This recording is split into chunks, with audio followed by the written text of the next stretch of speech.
The World Beyond the Headlines lecture series is a collaborative project of the University of Chicago Center for International Studies and the International House Global Voices program. Our nationally recognized programming is made possible with support from listeners like you. Secure the future of World Beyond the Headlines programming by making your gift online at alumniservices.uchicago.edu/giving. Please specify World Beyond the Headlines as the area of giving. The World Beyond the Headlines lecture series is supported by the McCormick Foundation, the Norman Wade Harris Fund, and generous contributions from listeners like you. Thank you all for coming on a historic day in Chicago. My name is Tarini Bedi. I'm the Associate Director of the South Asia Language and Area Center, and we are one of the co-sponsors of this event tonight. And it's really an honor, actually, for us to be involved in this World Beyond the Headlines talk, because we are honored here to have Dr. Arvind Panagariya here. Dr. Panagariya is the Jagdish Bhagwati Professor of Indian Political Economy, International and Public Affairs, and Economics at Columbia University. He is also a non-resident senior fellow at the Brookings Institution. He holds a PhD in economics from Princeton University. He is also a former chief economist at the Asian Development Bank and an advisor to several multilateral financial institutions, including the International Monetary Fund and the World Trade Organization. He has written or edited 10 books and numerous scholarly articles.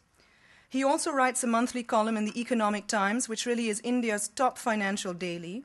And he contributes to many, many other media outlets, including the Financial Times, the Wall Street Journal, India Today, the Newshour with Jim Lehrer, and CNN Asia.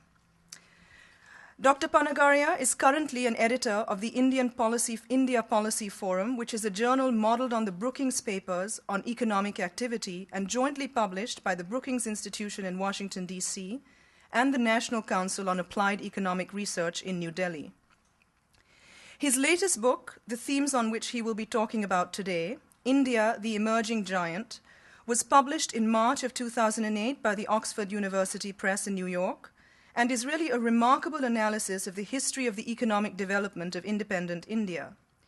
It has been described as the definitive book, I quote, on the Indian economy by editor of Newsweek, Fareed Zakaria, who's also been a guest here at the iHouse, and a tour de horizon and a tour de force by Jagdish Bhagwati, one of the foremost economists of India. For good reason, therefore, the book makes remarkable contributions both to scholarship as well as to policy.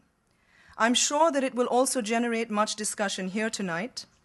Therefore, it's my pleasure to introduce our guest of the evening, Professor Arvind Panagariya. And I will just to give a brief sort of introduction to how the program will happen today. Dr. Panagariya will speak for about 45 minutes, at which point we leave the floor open for questions, and then leave some time at the end of the program for people to go back to perhaps purchase books and have a book signing, since you have the author right here. And so that's sort of how it will function. And again, Professor Panagariya, welcome. It's my honor.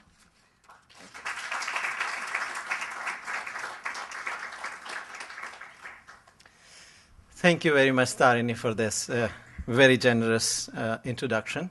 Thank you, Denise. Thank you, Jamie, for having me here. It's really great to be at the University of Chicago.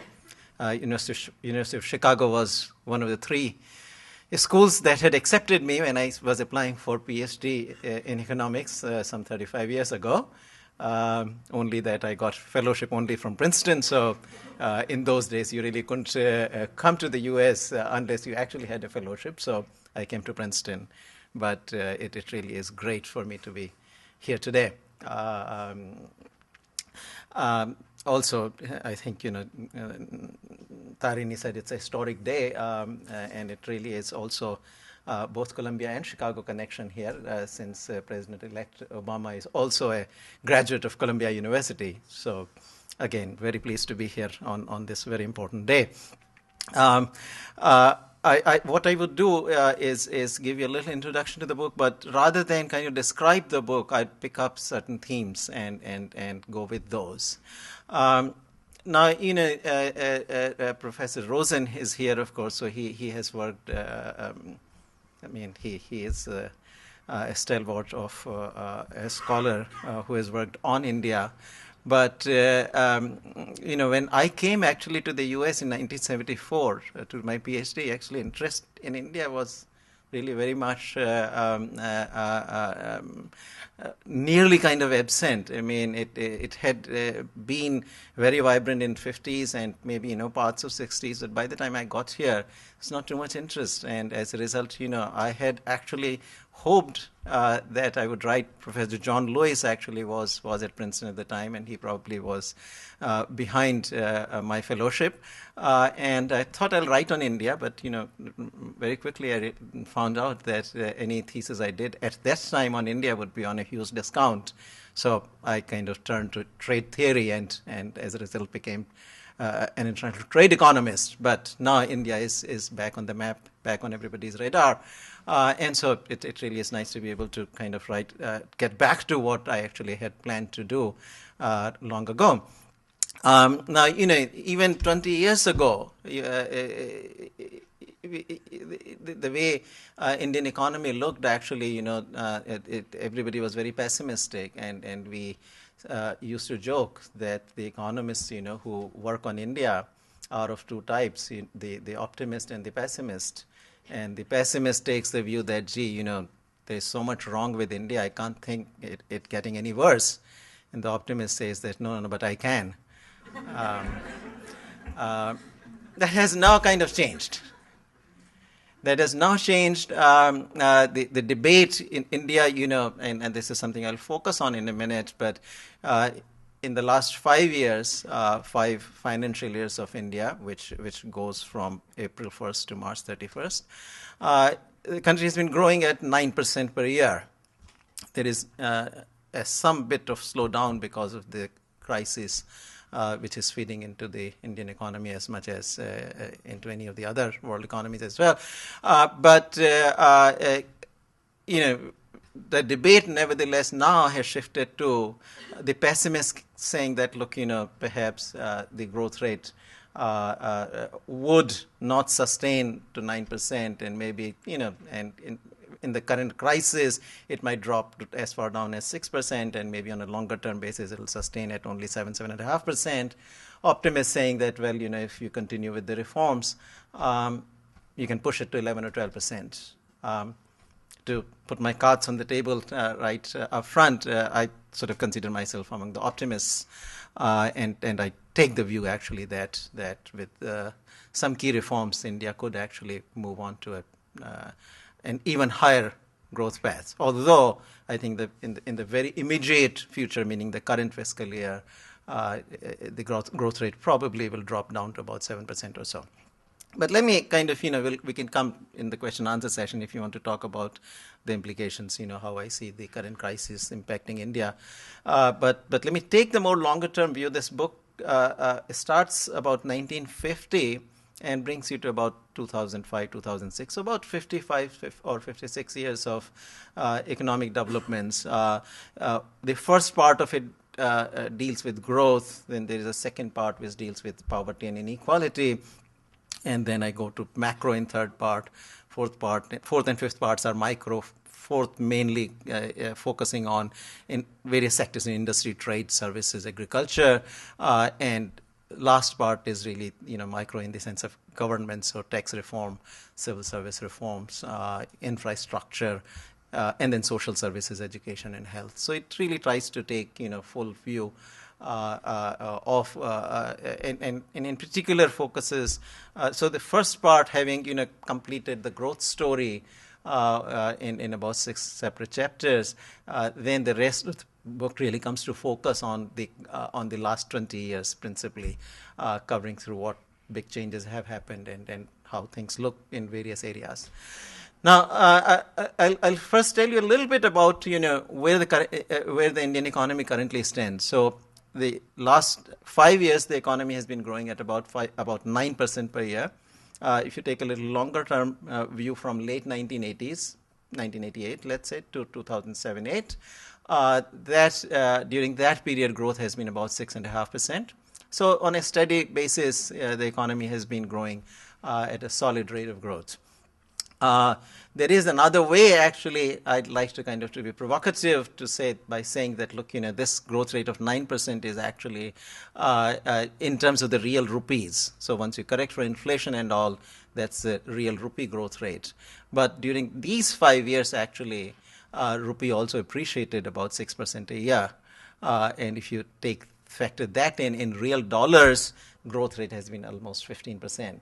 And how fast, to give you an idea of how fast that growth rate is, not suggesting that this will happen over the next 20 years, but if it were to happen over the next 20 years at that kind of rate, the GDP of India would rise from current level of $1.2 trillion to about $18 trillion. The current US GDP is about 15 trillion. So that tells you, the power of compounding and, how high the rate of growth of 15% really is. Now, alongside that, at the aggregate level, there is that kind of very high rate of growth. You also see a structural transformation taking place. Now, India's structural transformation is a bit different than most of the countries that have actually traveled that path of very rapid growth. Now, again, India is still, 6.5% over a 20-year period, but countries like Korea, Taiwan, China, they've grown even 8 to 10% per year for that kind of time period. The transformation, and I'll talk about that a bit later on. In India, it's been a little different, and that part I'll come to later. But let me first actually describe to you a few facts which give you a sense of, what kind of transformation has actually happened. So, trade economist as I am, the first thing, one looks at what is happening to the openness of the country. And that is very much like in the spirit of what one has observed in a large number of other developing countries, that as they grow rapidly, they become more and more open. And one conventional measure of openness that we use is trade to GDP ratio. That is the exports and imports of goods and services as a proportion of total income. That index of openness, so trade as a proportion of the GDP, in 1991 was about 16%. Today, it's about 47 to 48%. So it's a threefold, 300% expansion. And that is while the GDP, which is in the denominator, remember, is trade divided by GDP, and denominator itself has been rising at 9% per year. Trade has to be growing very, very rapidly for that ratio to rise 300%. So it's a much more open economy today. And therefore it has to compete both on the export front as well as on the import front in the way that it did not do for many, many decades. Foreign investment, that used to be minimal. Early 1990s, you can take again 91, 92. The foreign investment into India total was about $300 million. Today, it's in the neighborhood of about $30 billion. This includes both portfolio investment and direct foreign investment. And in the Indian case, unlike most other countries, portfolio investment has been much larger, or certainly somewhat larger than the direct foreign investment. But there is $30 billion worth of investment coming in to the country from abroad. Integration has happened not only, so there is this kind of trade integration, foreign investment integration with foreigners coming in, but now in the last some years, actually, there is integration going on in the opposite direction as well, in the sense that Indian firms, Indian multinationals are now actually going in, buying companies abroad, acquisitions abroad. And these are, the big ones that you may have heard about. Arcelor was acquired by Mittal. This is the steel sector. Chorus, another steel company acquired by Tata. Jaguar, the auto company acquired by Tata also. The latest one was in the movie industry, actually. So the Indian industrialists are coming in to also invest in Hollywood. And the reverse is also happening. So Hollywood is investing in Bollywood.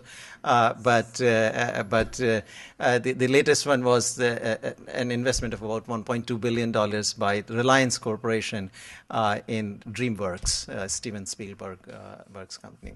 So there's that integration happening. Now, remittances are rising rapidly as well. These are the money that a lot of you and I remit home to our families. That used to be about, again, $2 or $3 billion in the early 1990s. Today, that magnitude in the latest year for which we have the data, remarkably, is $40 billion. So very, very large sums coming in. Now, that's the external front. And maybe I should mention, at least for completeness, the success of the software industry from India. That, again, we think that software industry, has been India's traditional kind of successful industry. Truth of the matter really is that as late as 1995, software industry was very small. Exports were about less than $1 billion. Today, exports by the software industry are about 40 billion. So again, very large, so big changes happening. Now that's all on the external front. Domestically, I think the biggest success of the Indian economy and the reforms in particular has been in telecommunications industry. I think that to me is perhaps the biggest story of Indian economic reforms. Now most of you I see here in the audience are young, but I think some of you are certainly out there who are familiar with the old India in which I grew up. And I remember how bad the telecommunications service used to be. We used to joke that you have to first stand in the queue for the telephone for 4 or 5 years, and then you get the telephone finally, and you pick up. You want to make a call, and dial tone is missing half of the time, and the other half of the time you'll get the dial tone, you dial, but you get the wrong number. So this is really, I'm exaggerating a bit, but it certainly is really descriptive of, essentially descriptive of how bad the service was. That was on the quality front, but also on the quantity front, partly reflected in these very long queues for getting telephones. But also, if you look at the number of telephones that were available, 1991. So this is like, even if you start counting from 1950, the beginning of telecommunications industry, although it actually started before 1950. So, but even, counting from there, 40 years, total number of telephone lines in 1990 in India were about 5 million telephones. Total stock created in 40 years was just 5 million. Today, India is adding 8 million telephones per month, not per year, 8 million telephones per month. That's more than any country, actually, more than even China. Even when China was at its peak, on telecommunications expansion, it was not doing 8 million. Now, this is particularly significant because, it is not that it just happened because the economy was growing. Actually, causation, in my view, actually runs the other way.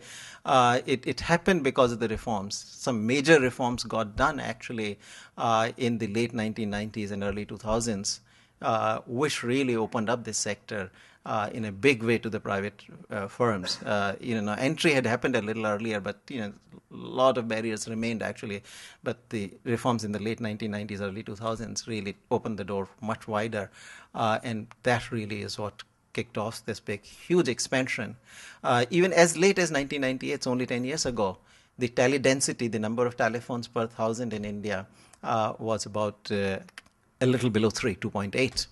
Today it's about 30. So, 30 out of 100 people now have a cell phone in their hands today. And that density obviously is much higher in the urban areas. And, given how many in India are self-employed, that one single instrument actually is a massive source of productivity gain, I think. Nobody has measured it, so, ultimately economists like to measure these things.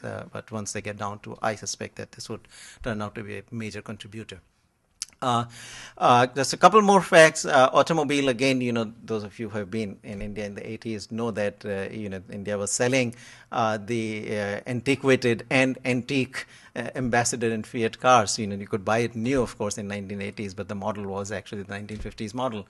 And really, that industry did not make any progress whatsoever again, like the telephone industry. But then the opening up happened. Now today, all the major producers are in the market, and India is producing, about close to 2 million passenger vehicles per year. That's China is about 7 million, so it's India and China are still on a somewhat of a different scale, but 2 million is still a pretty large number actually. Even at the beginning of the current century or millennium, this number was like about 500 million or so. So it has grown very rapidly. Airline industry has done very well as well. Air traffic, both cargo and passenger, is rising at easily 20% a year or so. And those of you who have visited, domestic travel in India now is probably generally, I think, is smoother, more efficient, I would say, than sometimes in the U.S. Here, at some of the airports, it takes quite a while to get through. Much faster and good service. So quite a bit of transformation has happened. Now, so the debate on growth is very clearly resolved in favor of the reforms that certainly reform. There is a debate out there. Danny Roderick, who is at Harvard, kind of argues that growth started before reforms and so forth. But the book in the book I very carefully dissect the various periods. I argue that really, for sure, growth did not actually get going before some opening up, some piecemeal reforms started, which happened in the very beginning of the 1980s, which a bit accelerated with Rajiv Gandhi in the mid 1980s, and then a bit slowed down, and then 91, of course, was the big bang.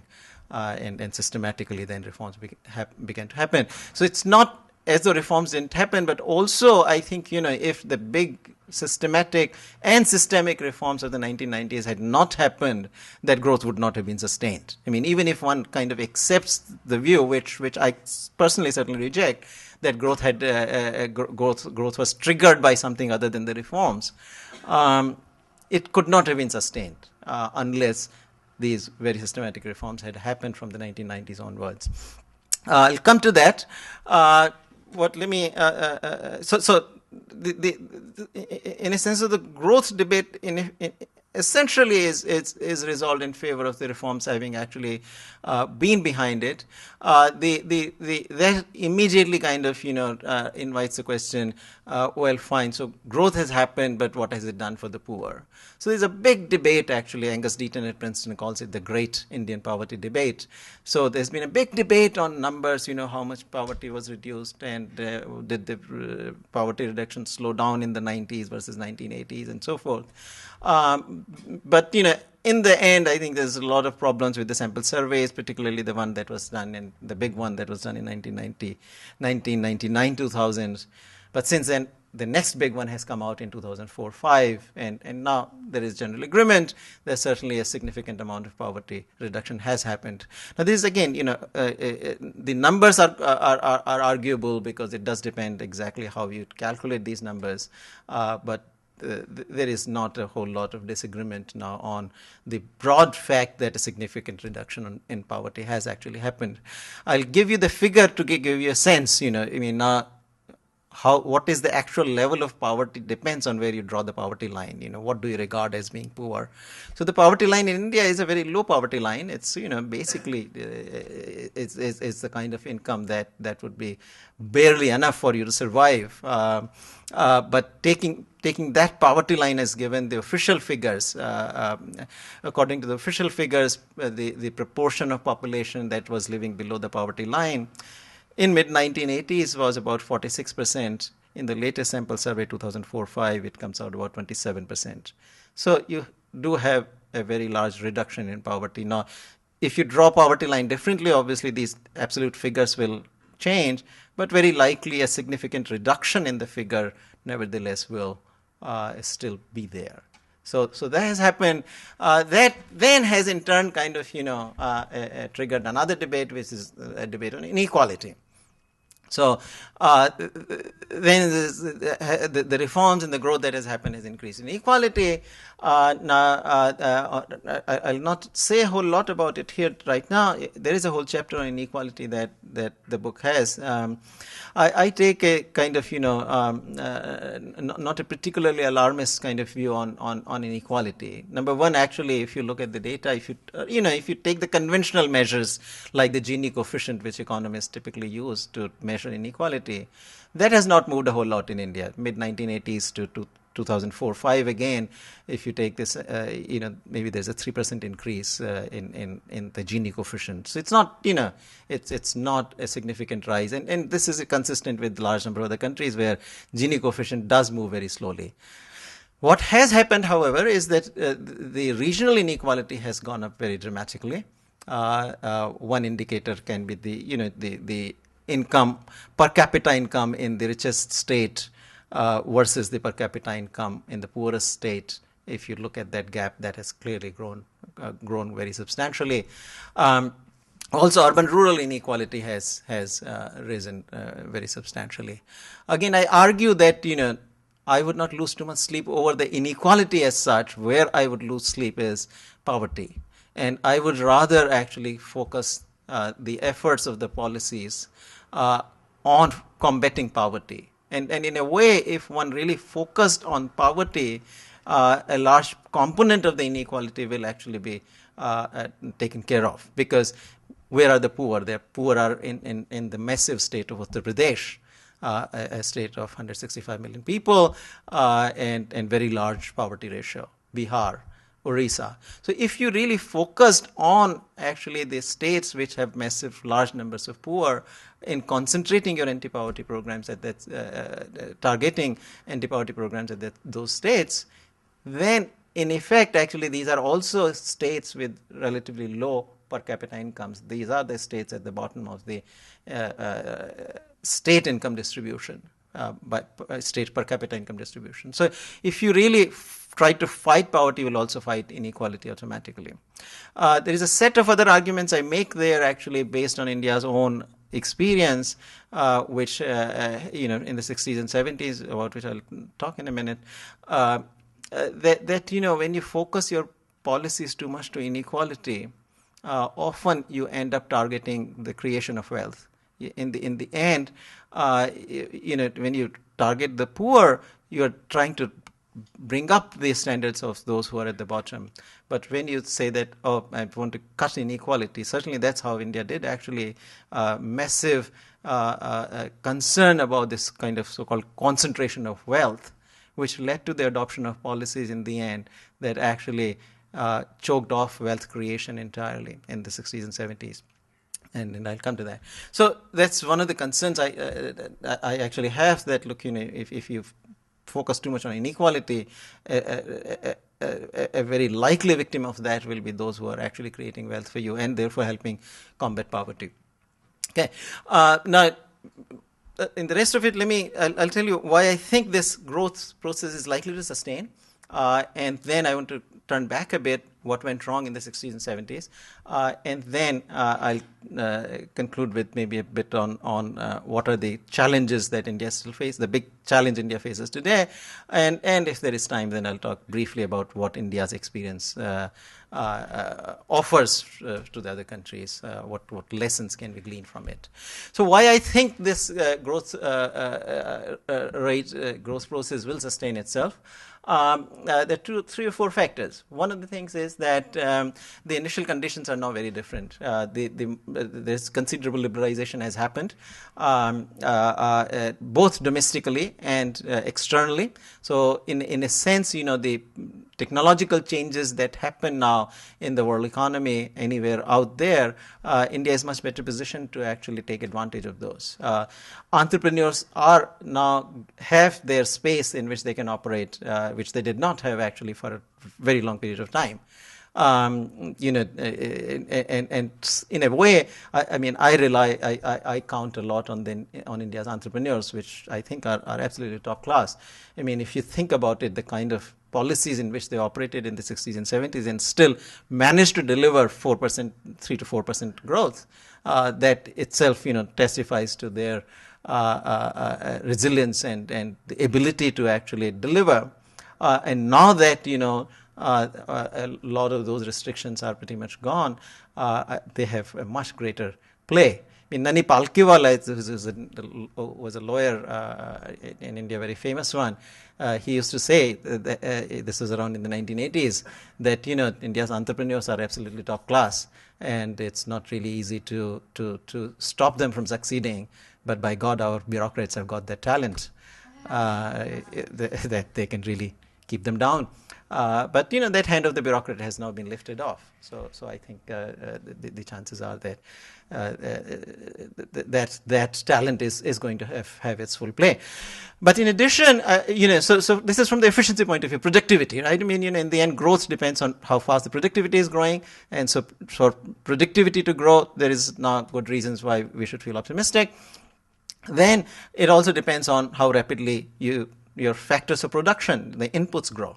More rapidly the inputs grow, the more rapidly the output grows. And on that front, the key factor of production, of course, is capital, and that, of course, means savings. Now, India's savings rate has actually continued to rise very substantially and steadily. Way back in the 1950s, savings rate was about 7 or 8% during that decade. Today, it's about 34-35%. And so it has really steadily risen. Even 7 or 8 years ago, at the beginning of this millennium, the savings rate was more like 23-24%, 34-35 today, 10 percentage points expansion. It's a very phenomenal increase, actually, partly driven by the financial sector reforms that have happened, but also partially, I think, growth itself, higher levels, higher per capita incomes have allowed a lot of the people who previously could not save, allowed them to save. So savings rate again has done well, and there is still scope actually for it to rise. Corporate savings, for instance, in India are still low compared to way below actually what they are in China. About 7-8% in China, they are upwards of 25%. Now, India's corporate savings are not going to rise like China's, but certainly they can rise well beyond what they are today. The other factor of production is labor, and here demographic patterns actually are very favorable to India. It is not only currently a relatively young country, but it is a country in the next which is going to grow much younger in the forthcoming 15 to 20 years. And what that means, of course, is that as the population grows younger, you have the higher ratio of working population to the total population. So, the very fact that more people are actually working as a proportion of the total population means higher output. So that by itself actually helps the growth. This is also, people, those who are employed are also the ones who do the savings. So again, that also gives you a nice kind of virtuous circle on the savings side. So I think these are the major factors I think, that would help sustain the current growth, but again, whether it further accelerates also is going to depend on what other reforms actually are undertaken, and I'll point out towards the end at least a few important ones really still remain. Okay, now what went wrong in the 60s and 70s? Now, in my book, actually the first, so I divide the about 55-year period into 4 different phases. And first one going from 1950 to 1965, second 1965 to 1981, third 81 to 1988, and then the fourth phase is the current phase coming from in late 1980s all the way to current. I think first phase was okay, actually. I mean, that this distinction is sometimes not made, but actually when I researched this first phase, it turns out that the policies were not hugely restrictive. It is true that a lot of the restrictive, the machinery, the apparatus for a lot of the restrictive policies got put into place during this period, the licensing of private entrepreneurship, the entry of public sector in a major way, also some import licensing. These existed in this period, but actually the enforcement of these instruments was very liberal. So typically, on import front, if you applied for a license, you generally got it. Investment licensing also relatively liberal. So really, and foreign investment, of course, Nehru actually fought off the left parties in a big way to keep the door to the foreign investment actually quite open.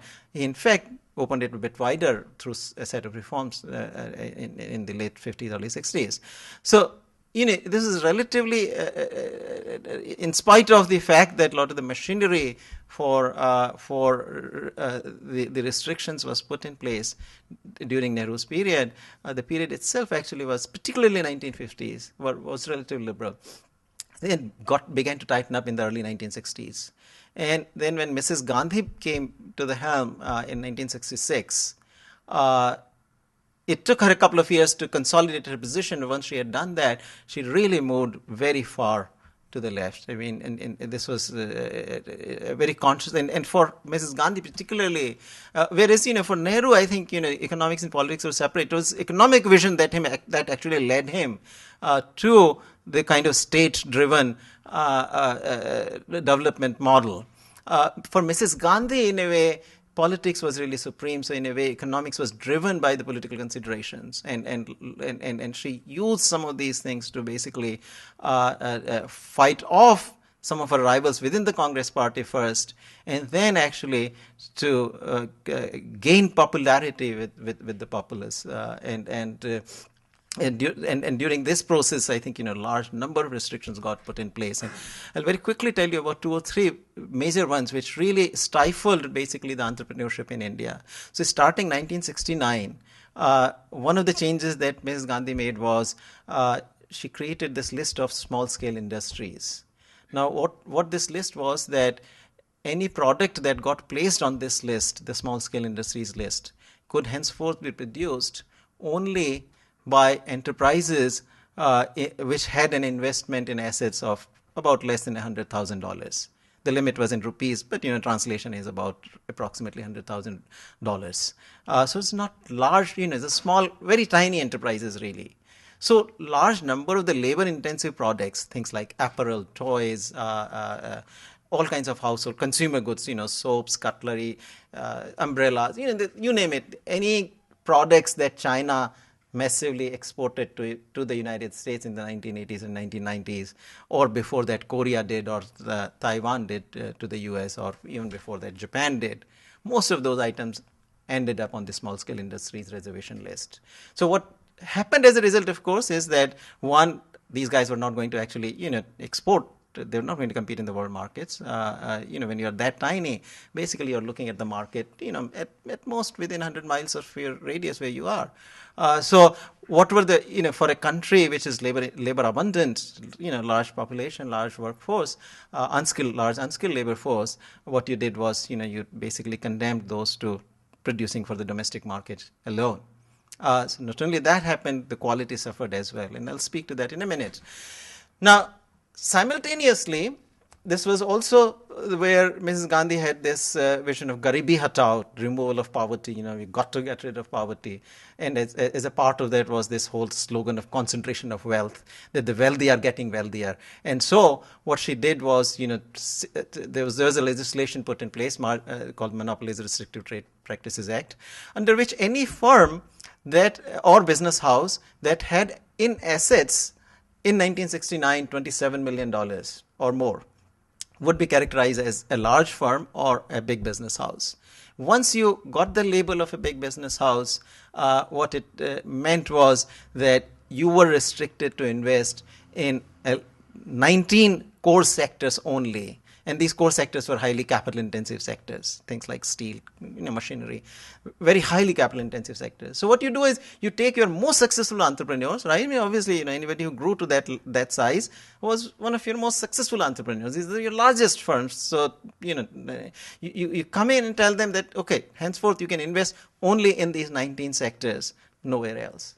So, you cut them off, and then again, labor-intensive sectors you leave out for the small-scale enterprises. And alongside, she then went on, this is also the period the banks got nationalized, insurance got nationalized, oil companies got nationalized, coal mines got nationalized. A lot of the restrictions in the land markets and labor markets were put in place also during this period. But most importantly, I think from the industrialization viewpoint, this had an incredibly negative impact on both the quality of the products and the volume of the products, the growth of these products. The quality is an interesting story I like to tell. Jagdish Bhagwati in 1961, he returned from Cambridge to work in the Planning Commission and at Delhi School of Economics. And so, and he was kind of from the generation, at least was connected to the generation which had fought in the national movement. And so there was this, sense of nationalism, patriotism in that generation. So when he came back from Cambridge and saw, people very, keen on all these foreign goods, there was almost a craze for foreign goods, it's a little bit bothered. So his mentor, his professor was Professor Harry Johnson, who was of Chicago actually, and also of Cambridge in England, and very famous one. Probably if he had lived long, he would have won Nobel Prize, I think. So he wrote to Harry Johnson, "Dear Harry, really I find the craze for foreign goods in India rather disturbing. Anything that's foreign is so much craved for." So Harry Johnson was very witty actually, and so he wrote back, "Dear Jagdish, if the quality of the paper on which your letter was written is any indication of the quality of the goods that India produces, the craze for foreign goods seems quite rational to me." And those of us who grew during this period know actually that how poor the quality of the products was. I mean, I grew up using these fountain pens, which were like fountains. Basically, the ink will flow out of it. And you had these soaps. Again, soap was also placed on small scale industries reservations. A lot of the, except those who were grandfathered, like Lux or something, which was a bigger company. But if you bought any other soap, it'll peel your skin before it cleanses your skin. So it's really, so it's because you're not competing. I mean, the basic economics, I think, in some ways is very simple. That in the end, if you're competing in the world markets, you're competing against the best. You got to perform. I mean, even those academics, who operate in the global market, we really have to struggle very hard here in the U.S. You're barely keeping your head out of the water, and you can take the sports analogy, and since we're talking about India, I'll use the analogy of cricket. That if you want to produce world-class cricket players, you've got to play Test cricket, which is the international cricket. You can't say that, first let me just play my, cricket in my area, or at most within my state only, or within my college only. And once I really learned well, then I'll go and play the Test cricket. If you do that, by luck you might produce one or two world-class cricket players. But if you really want to produce large number of cricket players, there is no shortcut to playing in the Test cricket. And it is the same with entrepreneurship, I think. If you really do go out, you learn from them, you teach them. It also forces you to actually work much harder, because you're fighting for your existence against the best in the world. So it really makes that kind of difference. And I think that was the big loss that happened.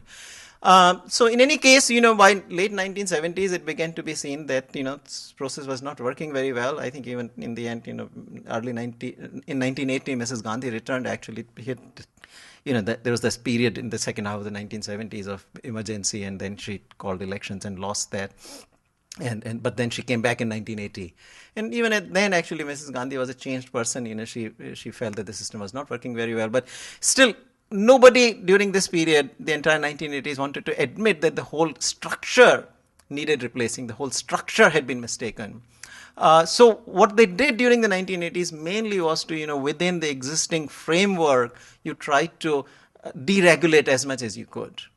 And so initial deregulation in the 1980s was slower, but there's definitely, I document that in two of the chapters in the book, that this piecemeal deregulation did happen, and growth did pick up a little bit, because what had happened was, during the second period of Mrs. Gandhi, 65 to 1980, growth plummeted to about 3.2%. It really fell.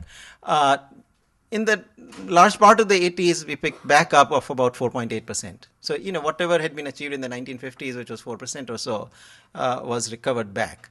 Now, late 1984, Mrs. Gandhi was assassinated, and Rajiv Gandhi, her son, actually succeeded her.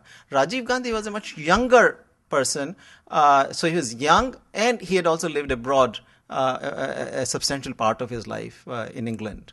And I think it's seen things work a little better than, even though it was not the US, but even in England, things worked a lot better actually at that time than they did in India. So in a sense, I think he saw that India was missing out. So his very first speech that he gave was that, look, we got to prepare India for the 21st century. So he had some different kind of vision, and so he wanted to deregulate, and he did start off actually 2 years. He did deregulate quite a bit in 85, 86, 86, 87, and there was a lot of expectations actually even on the US side to the point that I remember the Wall Street Journal once wrote an editorial calling him Rajiv Reagan. So those were the days of Ronald Reagan, and Reagan was the messenger of the free markets, and Rajiv Gandhi seemed to be kind of going on that path. But in the end, his last 3 years, he got captured by all sorts of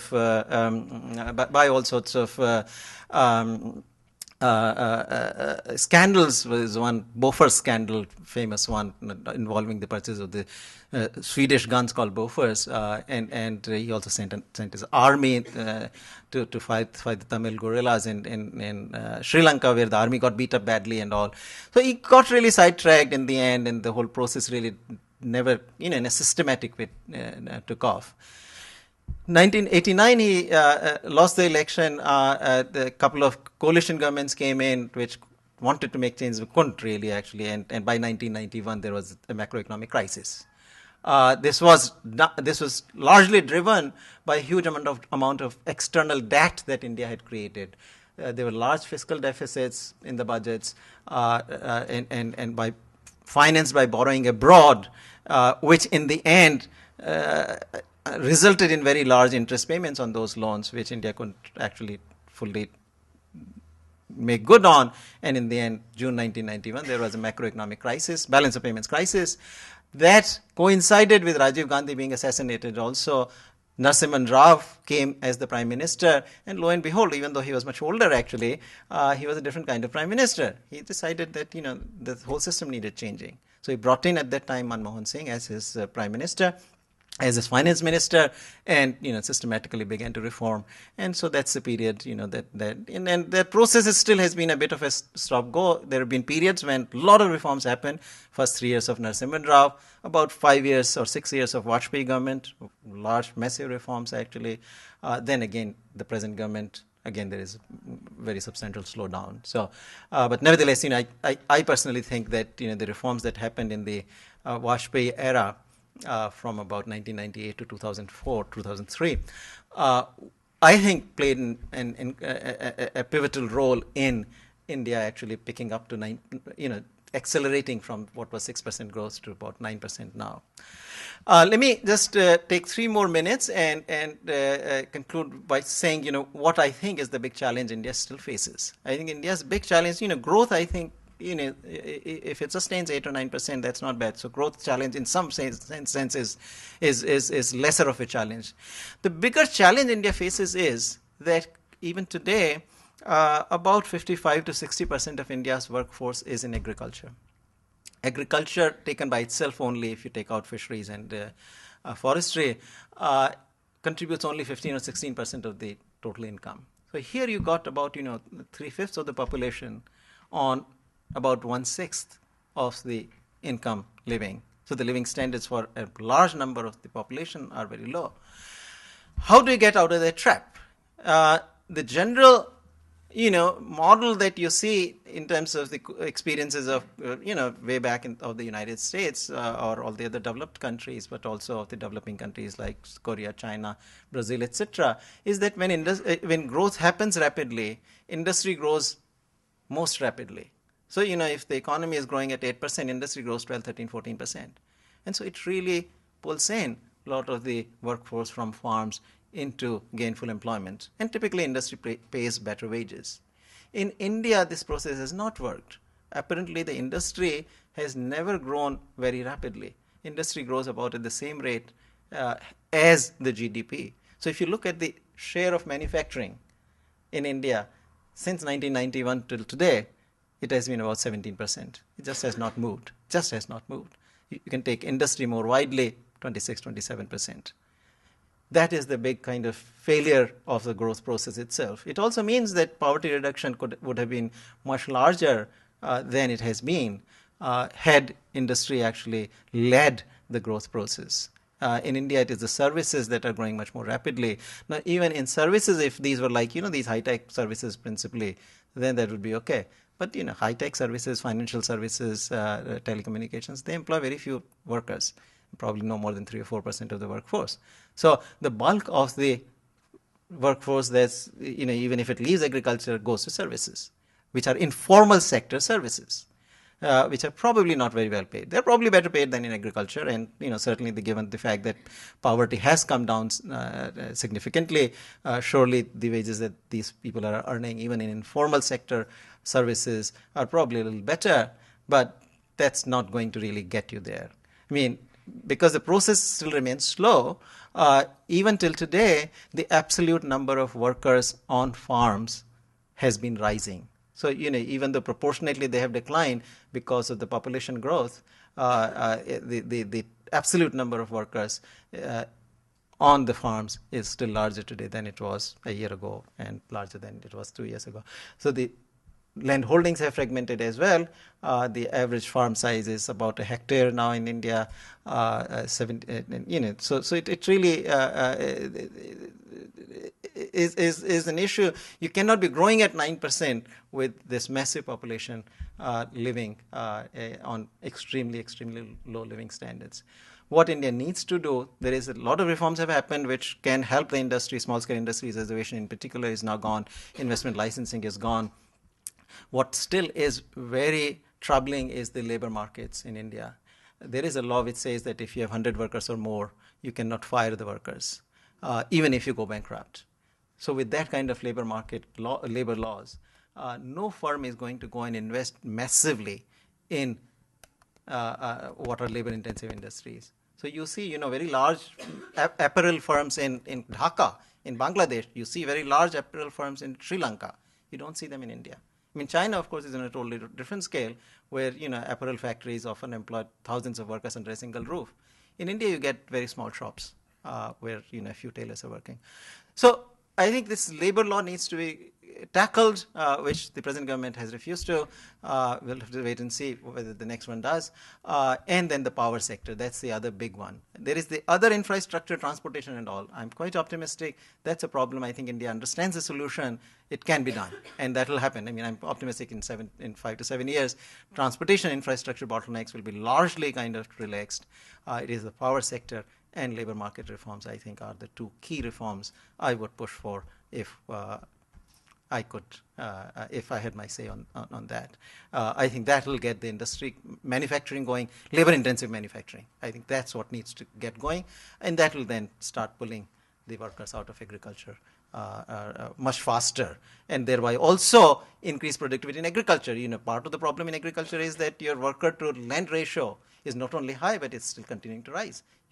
So if workers could come out of there, you would also raise the productivity in agriculture itself per worker. So that, I think, is what India needs to do. And with that, I shall conclude. Thank you very much.